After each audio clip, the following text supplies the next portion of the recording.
Hello, welcome to all.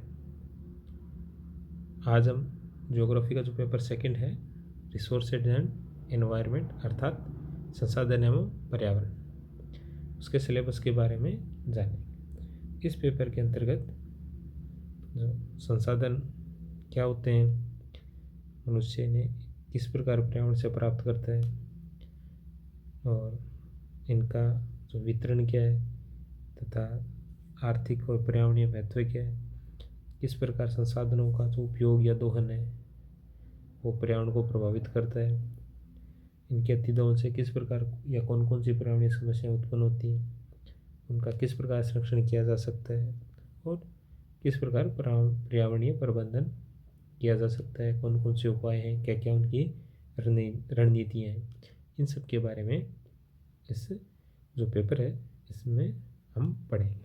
अभी हम देखते हैं इसके डिटेल्ड सिलेबस के बारे में। तो इसको 5 इकाइयों में विभाजित किया गया है, जिसमें पहली इकाई में इनका सामान्य संसाधन एवं पर्यावरण के बारे में सामान्य परिचय दिया गया, जैसा कि संसाधन पर्यावरण का अर्थ, उनकी प्रकृति और उनके घटक। फिर है इनके बारे में जो इंटर रिलेशनशिप या अंतर संबंधता है कि किस प्रकार संसाधन और पर्यावरण एक दूसरे से संबंधित है। जो मनुष्य जो भी संसाधन है या मनुष्य के जो भी काम की चीज़ है वो क्या है, संसाधन। तो वो संसाधन कहाँ से प्राप्त करता है, मनुष्य अपने पर्यावरण से ही प्राप्त करता है। तो उनको प्राप्त तो करता है, तो किस प्रकार पर्यावरण के साथ वो अनुक्रिया होती है, किस प्रकार पर्यावरण को प्रभावित करता है, तो इन सब का अध्ययन करेंगे।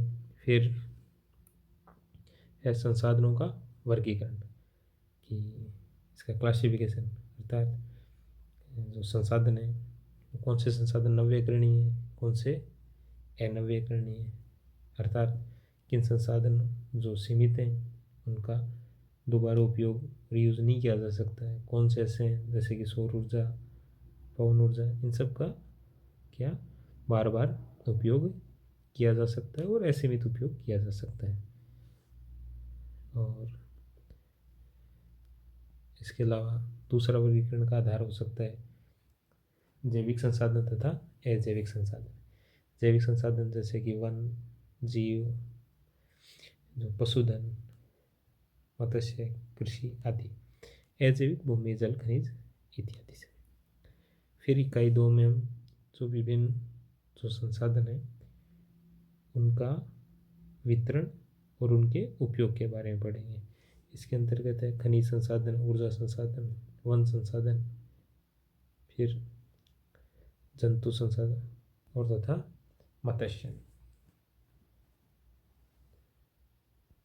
फिर इकाई 3 में हम मृदा तथा जल संसाधनों के बारे में विस्तार से पढ़ेंगे। इसमें देखेंगे कि जो मृदा संसाधन तथा जो जल संसाधन उनका वैश्विक वितरण क्या है और उनका उपयोग क्या है और उनसे जुड़ी समस्याएं क्या हैं, जैसे मृदा अपरदन की समस्या है। फिर इनके संरक्षण के क्या उपाय हैं, जैसे मृदा संरक्षण है और जल संरक्षण के लिए जैसे वर्षा जल संचयन है और इनका महत्व है। फिर है इकाई 4।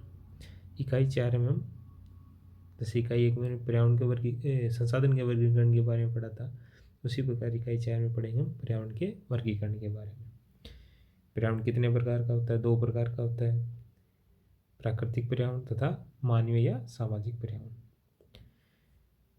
तो जो मानवीय पर्यावरण या प्राकृतिक पर्यावरण अर्थात मानव और जो पर्यावरण है उनके बीच क्या अंतर संबंध होता है, ये जो जनसंख्या, अर्थव्यवस्था, जो मानव समाज, उसके ज्ञान, तकनीक, उस पर निर्भर करता है।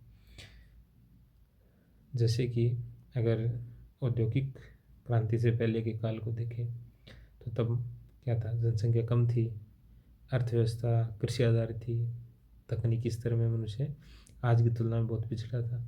तो उसमें क्या था कि पर्यावरण के जो संसाधन हैं उनको सीमित मात्रा में उपयोग करता था। उससे क्या था, जो मानव पर्यावरण का जो संबंध था वो क्या था, संतुलित था। फिर क्या हुआ, फिर औद्योगिक क्रांति के साथ जनसंख्या वृद्धि हुई, अर्थव्यवस्था का विकास हुआ और जो विभिन्न जो तकनीकें उनका विकास, उससे क्या हुआ, उससे जो पर्यावरण का जो संसाधनों का अतिदोहन प्रारंभ हुआ, उससे क्या हुआ, पर्यावरण पे नकारात्मक प्रभाव पड़ा।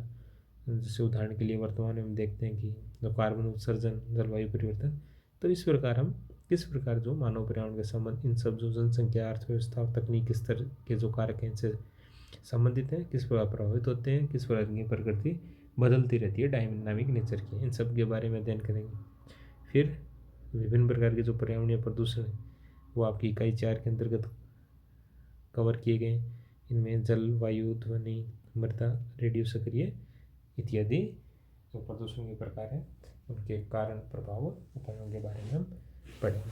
फिर आपकी अंतिम इकाई 5, इकाई 5 जो पर्यावरणीय प्रबंधन से संबंधित है।